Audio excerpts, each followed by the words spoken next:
Assalamualaikum warahmatullahi wabarakatuh. Alhamdulillahirabbil alamin. Wabihi nasta'inu ala umurid dunya waddin. Wassalatu wassalamu ala sayyidina wa maulana Muhammadin wa ala alihi wa sahbihi ajma'in. Saudaraku muslimin wal muslimat dimanapun Anda berada, di sini saya akan menjelaskan tentang hukum makanan dan dampak makanan. Makanan adalah sumber pokok kebutuhan manusia. Makanan adalah sumber energi bagi tubuh manusia.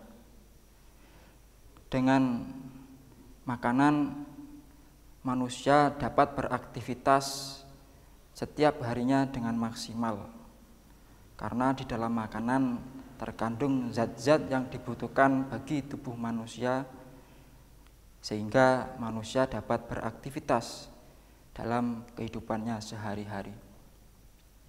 Saudaraku muslimin wal muslimat dimanapun Anda berada, makanan yang kita makan akan menjadi sebuah keberkahan bagi jiwa dan raga kita tatkala makanan tersebut adalah makanan yang halal. Begitupun juga sebaliknya, ketika kita makan makanan yang subhat ataupun makanan yang haram, maka kita akan mendapatkan kemudaratan dari makanan yang subhat maupun makanan yang haram. Hal ini dijelaskan di dalam kitab Wasiatul Mustafa. Dan di sini di dalam kitab Wasiatul Mustafa ada hadis yang menjelaskan tentang makanan tersebut. Ya Aliyu, man akalal halala sofa dinuhu wa raqqa qalbuhu walam yakun li da'wati hijaban. Yang artinya, ya Ali, ketika seseorang memakan makanan yang halal,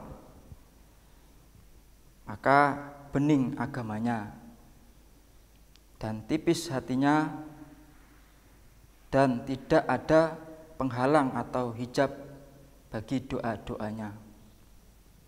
Nasihat beliau Nabi Muhammad SAW mengingatkan kepada kita akan pentingnya makan makanan halal, pentingnya mengupayakan makanan yang kita makan itu makanan yang halal. Karena ketika kita makan makanan halal, maka sofa dinuhu, ketika seseorang mau melakukan ibadah, akan tergerak hatinya, akan mudah mendatangi tempat ibadah. Ketika seseorang mempunyai niatan untuk pergi ke majelis ilmu, maka hatinya akan tergerak untuk datang ke majelis ilmu. Dan warokokol buhu, orang akan mudah diberi nasihat kepada saudaranya, diberi nasihat baik akan mudah diterima ketika seseorang itu tipis hatinya. Walam yakun lidakwati hijabun, tidak ada penghalang bagi doa-doa. Ketika kita menginginkan doa-doa kita diijabah sama Allah Subhanahu wa taala, maka kita harus berhati-hati terhadap makanan yang kita makan. Untuk hadis yang selanjutnya, ya Aliyu, man aklas syubuhati istabaha alaihi dinuhu wa azlama qalbuhu.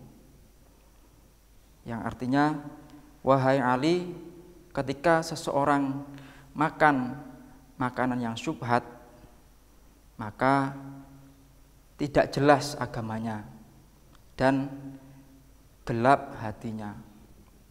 Di antara halal dan haram itu ada perkara yang subhat ataupun perkara yang samar. Perkara ini ketika kita makan perkara yang syubhat, maka akan membuat agama kita tidak jelas. Terkadang kita rajin untuk beribadah, ada kalanya kita males untuk ibadah. Terkadang kita dinasihati sama orang lain dapat terima nasihatnya. Ada kalanya kita tidak bisa menerima nasihat baik dari orang lain. Nah, itu bisa jadi ada indikasi makanan syubhat telah berdampak pada jiwa kita. Wa azlama qalbuhu, dan membuat hati menjadi gelap.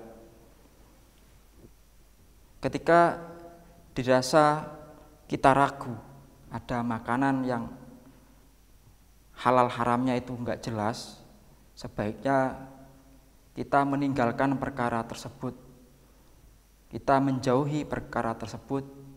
Jangan sampai perkara yang membuat kita ragu tersebut kita makan ataupun kita konsumsi.